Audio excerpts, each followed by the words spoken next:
지난주에는 시편 92편에서 94편까지의 본문으로 왕 대신 주의 통치란 제목으로 말씀을 드렸습니다.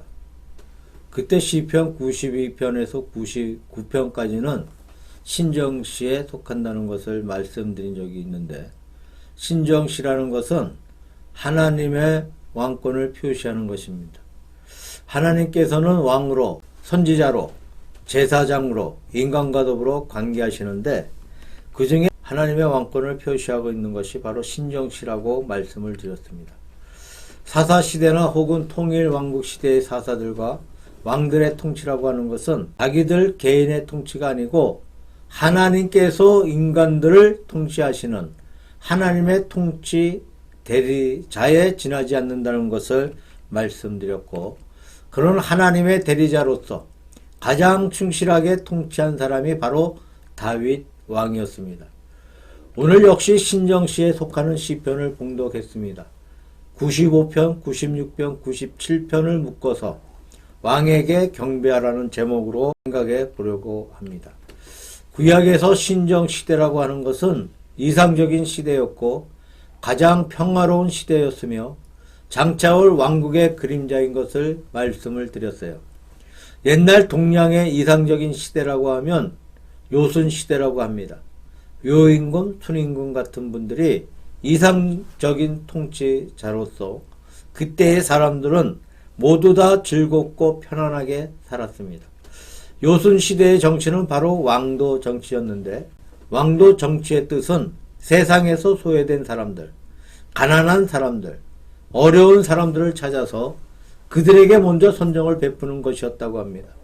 그러니까 세상에서 불편하다거나 세상에서 어려운 자를 얻게 만드는 것이 왕도의 정신이었다고 그렇게 우리가 알고 있습니다. 동양에 있는 왕도의 정신이 실현되었다고 할 수 있는 요순 시대가 아마 성경에 나와 있는 신정 시대와 어떤 의미에서는 비슷한 것 같습니다. 그러나 동양의 왕도 정신과 성경의 신정은 어떠한 차이가 있는 것인가 하면, 동양의 왕도는 단순히 소외된 사람들, 어려운 사람들을 돌본다고 하는 그런 자비의 정치를 말하고 있는 것에 지나지 않습니다.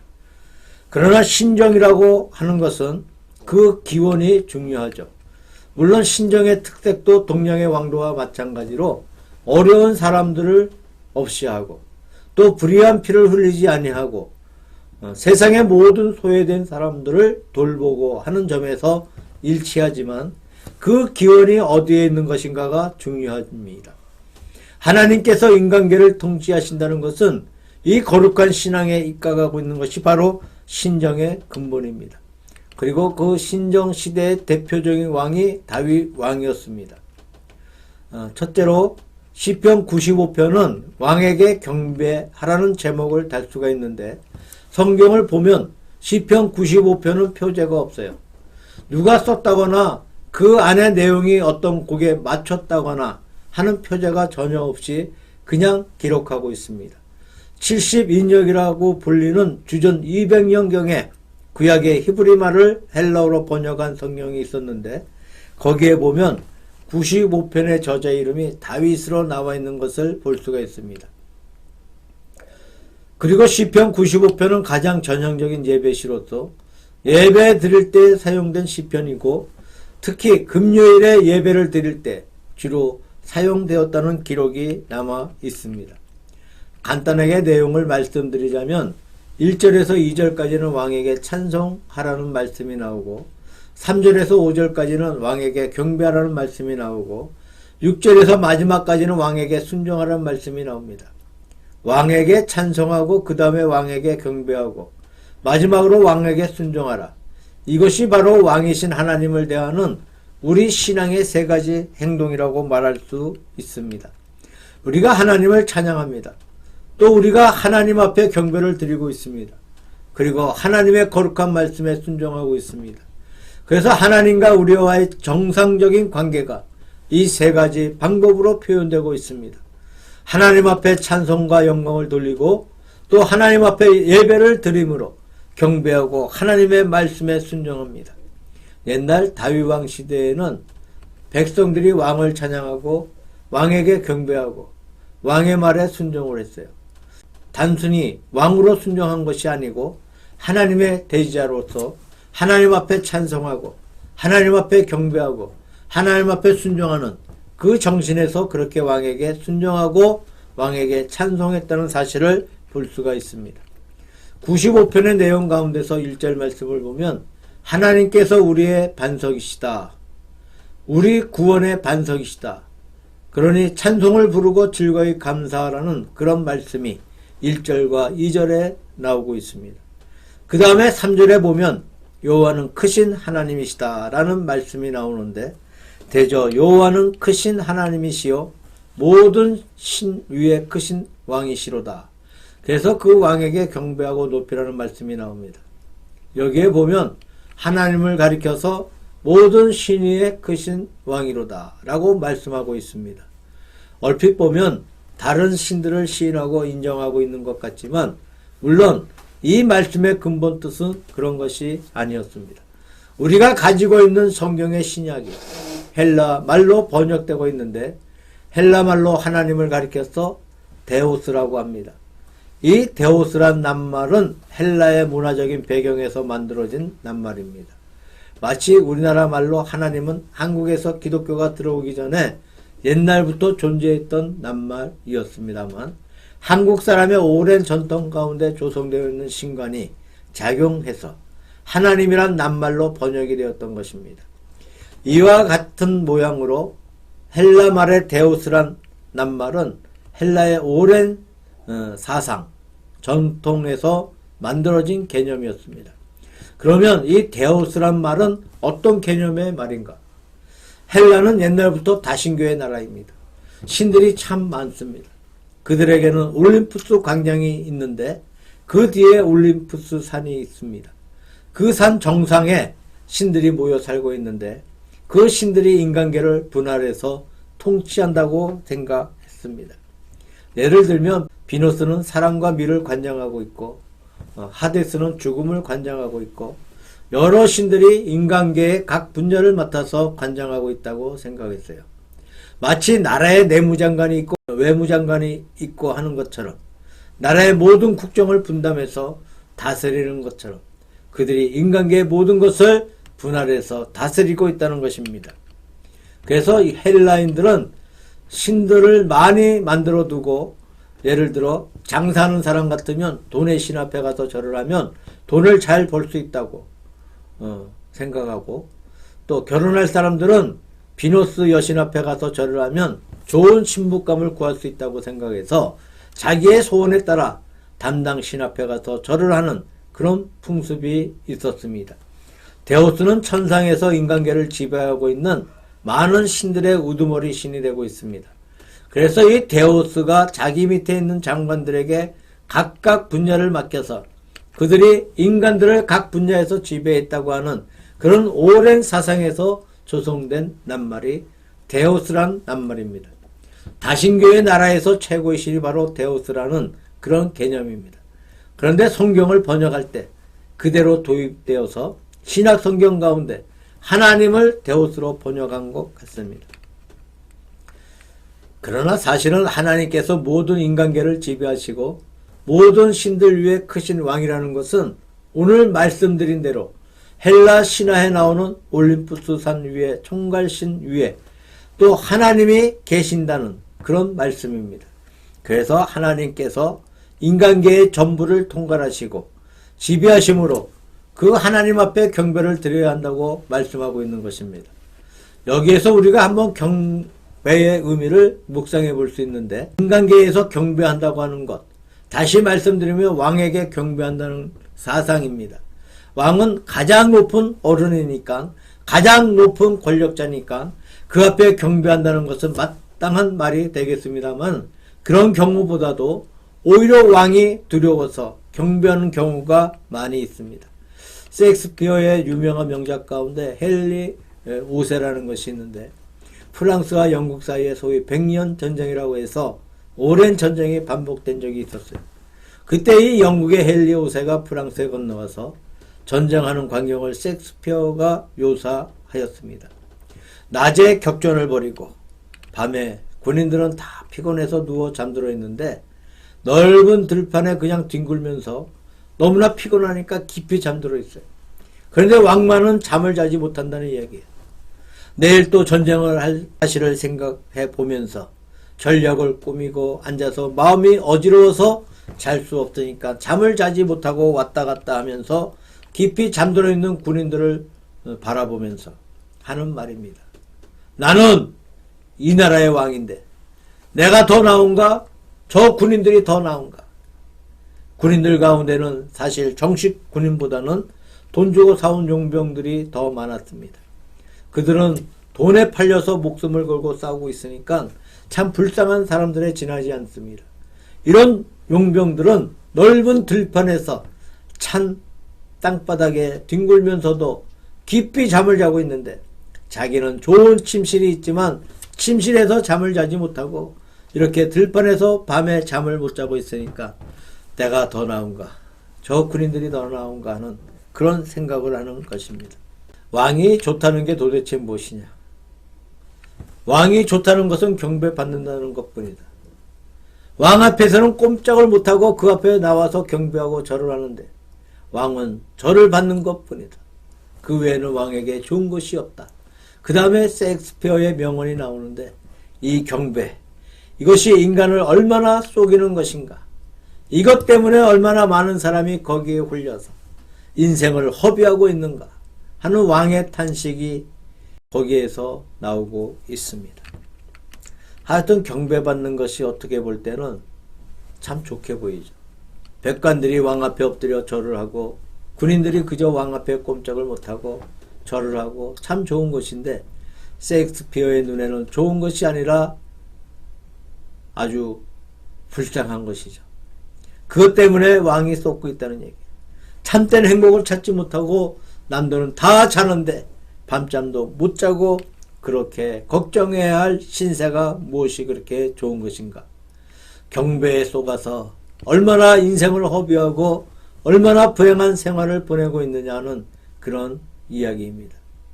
확실히 인간 세계에서 보는 경배라는 것이 그러한 면이 있는 것입니다.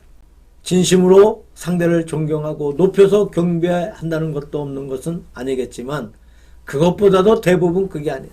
아첨하기 위한 경배이고 한때의 화를 피하기 위한 경배이고 이득을 보기 위한 경배이지 그게 진심으로 우리 속에서 내 마음속에서 우러나오는 경배가 아니라는 말씀입니다.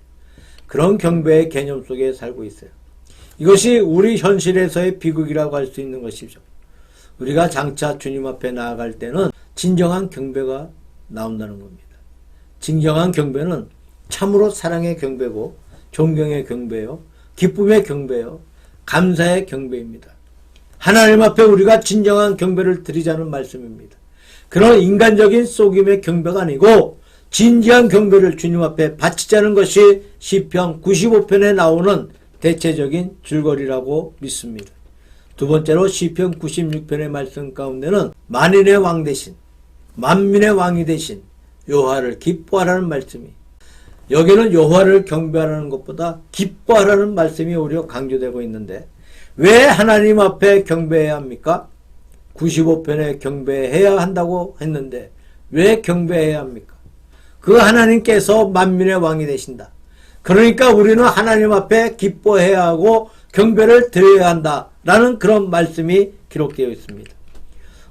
이 시편 96편은 대체적으로 다윗 왕이 법궤를 오벳 에돔의 집에서 모셔다가 예루살렘 성으로 메고 들어갈 때 지은 시편으로 생각됩니다. 이 96편의 내용은 역대상 16장에 다윗의 시가 나오는데 거기에 보면 16장 23절에서 33절까지의 말씀 가운데 오늘 시편 96편과 똑같은 내용이 기록되어 있습니다.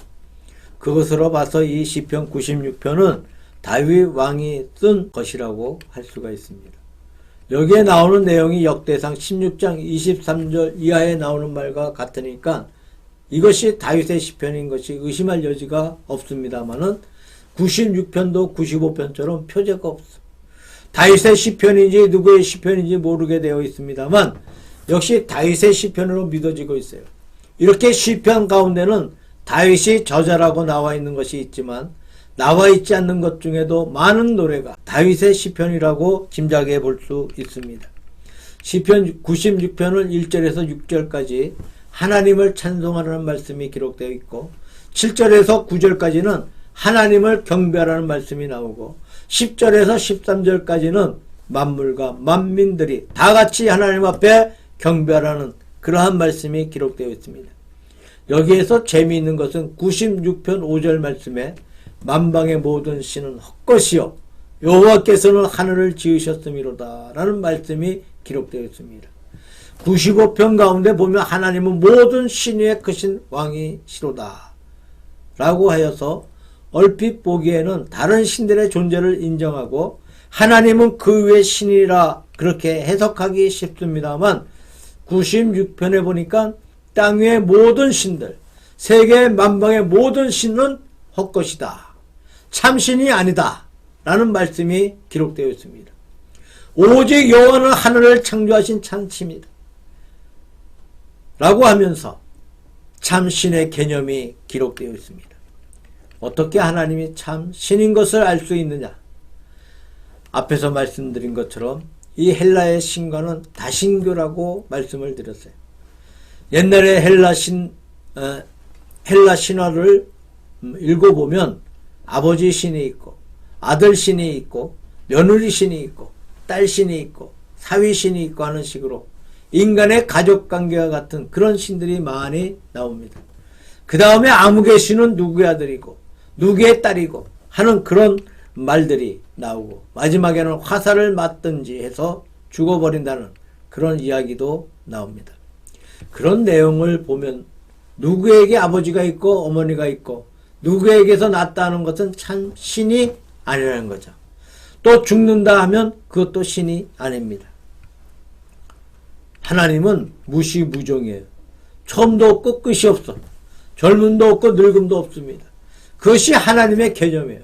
하나님은 시간과 공간을 초월하고 계십니다. 영원히 그냥 죽지 아니하십니다. 영원히 그냥 존재하십니다. 그 생에는 늙는 것이 없어요.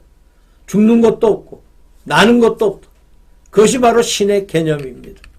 그런데 헬라의 신간에 보게 되면 신이 나기도 하고 죽기도 하고 늙기도 하고 살기도 하는 것을 볼 때에 그것은 신이 아닌 한 인간을 묘사한 것 같습니다. 그러니까 옛날에 헬라의 신화에 나오는 신이라는 것은 어떤 굉장한 인물을 묘사하고 있는 것 같습니다. 인간 중에 위대한 인물이 나오면 그를 신으로 묘사해서 그 인물의 아버지가 누구고 어머니가 누구이고 그가 어떻게 살다가 죽었다는 그런 식으로 묘사하고 있어요. 그러면 그것은 신이 아니죠. 그것은 한 사람의 세계고 피조물의 세계로서 참 하나님이 될 수 없다는 것입니다. 그러나 우리가 알고 있는 참 하나님은 피조물이 아니고 창조주이시죠. 모든 만물을 지으신 분이에요. 그러니까 그분은 만물보다 먼저 계셨고 만물을 초월해 계시고 그분에게서는 태어나는 것이나 끝이라는 것이나 하는 것이 도무지 없다는 겁니다. 그러므로 만물의 참된 창조자가 바로 하나님이시고 창조의 하나님이 참된 하나님이시라는 사실을 말씀하고 있습니다. 구약에 보면 엘리야의 이야기 가운데 바알신과 여호와 하나님 사이에 이스라엘 백성들이 우왕좌왕하고 있습니다. 바알이 참 신이냐 여호와 하나님이 참 신이냐 라고 하면서 엘리야가 부르짖던 그 말은 너희가 어느 때까지 둘 사이에서 머뭇거리느냐 여호와가 참 신이면 그를 섬길 것이고 바알이 참 신이면 그를 섬길 것이 아니겠느냐 너희가 참 신을 택하라 라는 것이었습니다. 엘리야가 갈멜산에서 바알 신의 450명 선지자들을 모아두고 너희는 너희의 신 바알에게 기도하고 나는 나의 신 여호와께 기도해서 불로 제단을 태우는 신이 참 신인 것을 증명하자라고 제안합니다. 그래서 바알의 450명 선지자가 열심히 기도했지만 아무런 응답이 없었고 저녁 소제를 드릴 때에 엘리야가 무너진 하나님의 단을 쌓고 무릎을 꿇고 하나님 앞에 간곡하게 기도를 합니다. 자, 엘리야의 기도 제목은 세 가지였죠. 여호와께서 하나님 되신 것을 알게 하옵소서. 이것이 첫째 기도 제목. 백성들의 신간을 바로 세워달라는 사실입니다.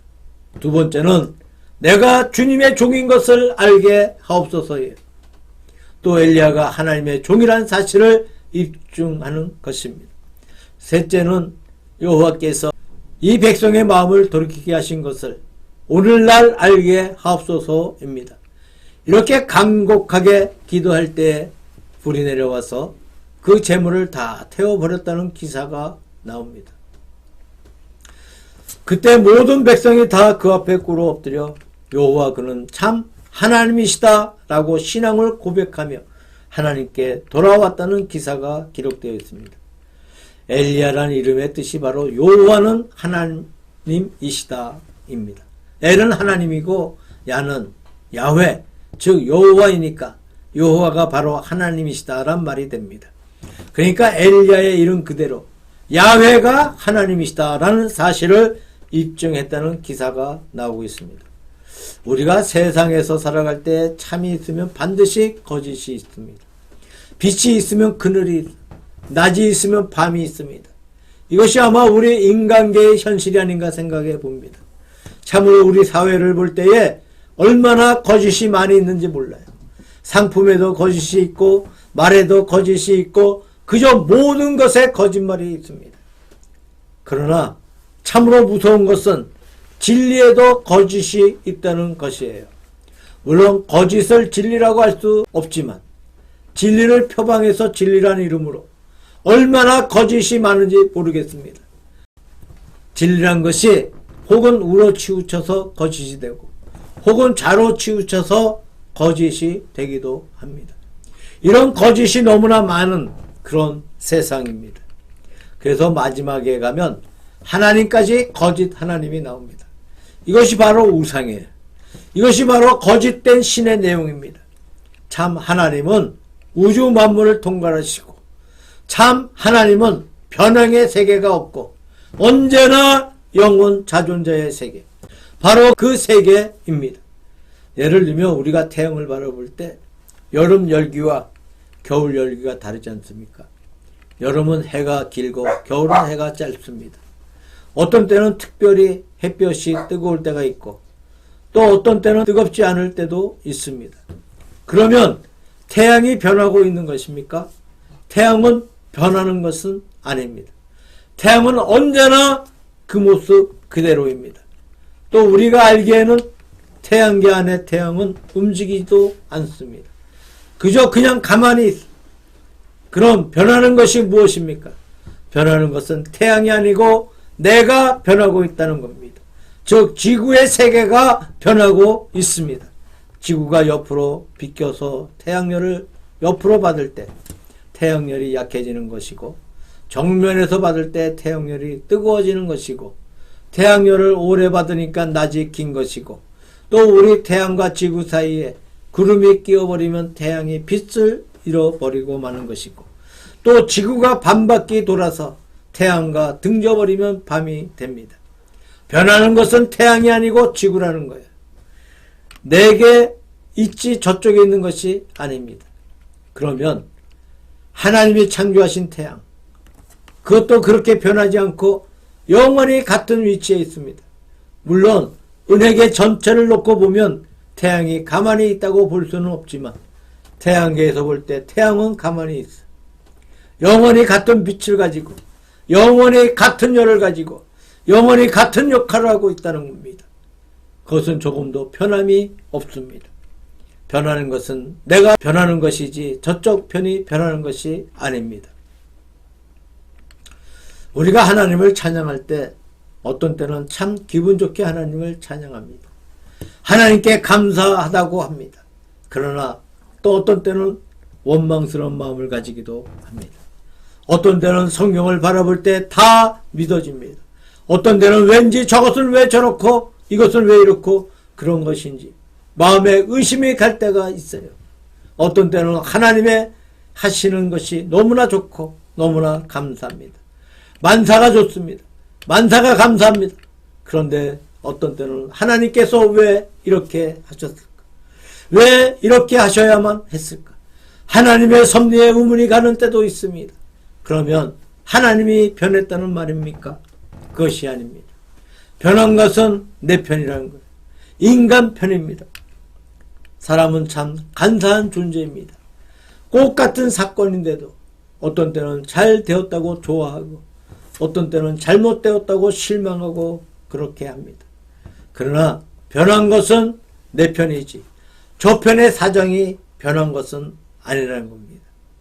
우리가 오늘 본문 가운데에서 강조하고 있는 것은 하나님은 영원 불변하신 분이라는 것입니다. 변하는 것은 내 편에 있는 것이고 거짓은 내 편에 있는 것이지 저 편에 있는 것은 아닙니다. 저 편에 있는 것은 참 하나님, 그 사실을 우리가 바라보고 믿고 의지해 나가는 것입니다. 마지막 세 번째로 시편 97편의 말씀 가운데는 하나님의 장엄한 통치를 말하고 있습니다. 95편이나 96편도 하나님의 통치를 말하고 있습니다만은 여기에서는 보다 더 하나님의 통치를 장엄하게 말하고 있습니다. 95편에 왜 하나님께 경배해야 하는가? 96편은 그가 만민의 왕이 되시기 때문에 조물주가 되시기 때문에 경배해야 한다. 97편은 그가 장엄하게 통치하시기 때문에 하나님 앞에 경배해야 한다고 그렇게 기록되어 있습니다. 자, 하나님의 지배가 어떠한 지배이겠습니까? 하나님의 지배란 것은 광대한 지배입니다. 우리가 대우주를 바라볼 때 그렇지 않습니까? 얼마나 광대하겠습니까? 그 다음에 치밀합니다. 대체로 사람의 세계를 볼 때에 대범한 사람들은 치밀하지를 못해. 반대로 치밀한 사람들은 대범하지를 못합니다. 이 두 가지를 경비하기가 참으로 어렵습니다. 하나님은 대범하시고 광대하시고 너무나 크시고 또 그러면서 너무나 치밀하고 너무나 세세하고 너무나 완벽하십니다. 이를 가리켜서 장엄하다고 합니다. 장엄한 하나님이시오. 우리가 우주 만물의 공간을 보아서 그 사실을 알 수가 있습니다. 그 다음에 우리가 인간의 역사를 볼 때에 인간 역사의 어떤 상황에 가면 우리가 해결하지 못할 풀지 못할 문제가 너무나 많습니다. 그러나 세월이 자꾸 흘러서 나중에 되돌아보면 그거 잘 되었다. 제대로 되었다는 결론이 나옵니다. 하나님이 인간을 통해서 하시는 역사를 바라볼 때 그것이 참 길이고 그야말로 어떠한 법의 엄격한 지배를 받고 있습니다. 그래서 역사적으로나 인간의 역사를 보아도 거기에 하나님의 장엄한 통치를 볼 수가 있습니다. 그 다음에 우리 인간의 양심입니다. 하나님의 사람의 양심 가운데 계셔서 양심을 지배하십니다. 악한 사람은 누가 뭐라 하지 않더라도 자꾸 마음이 악해지고 쫓기듯 사는 것이고 선한 사람은 누가 뭐라 해도 마음이 담대함을 가지고 살 수가 있습니다. 이 마음속에 있는 양심의 세계에서 우리 하나님의 세심한 손길을 느껴볼 수가 있다는 겁니다. 공간적으로 대우주를 보고 시간적으로 역사를 보고 그 다음에 우리 속의 양심의 세계를 들여다보고 하나님의 통치하심을 볼 수 있는 것입니다. 대우주를 지배하시는 하나님, 인간 역사를 지배하시는 하나님, 우리의 양심 속에 계셔서 양심을 지배하시는 하나님, 그 세계에 우리 하나님의 역사를 혹은 멀리 혹은 가까이 혹은 크게 혹은 적게 우리가 느껴볼 수 있다는 말씀입니다. 이런 하나님의 절대적인 장엄한 통치를 노래할 때 인간이 경계할 것은 우상 숭배라는 거죠. 절대로 허례허식을 찾아서는 안 되는 것이고 우상 앞에 경배해서는 안 됩니다.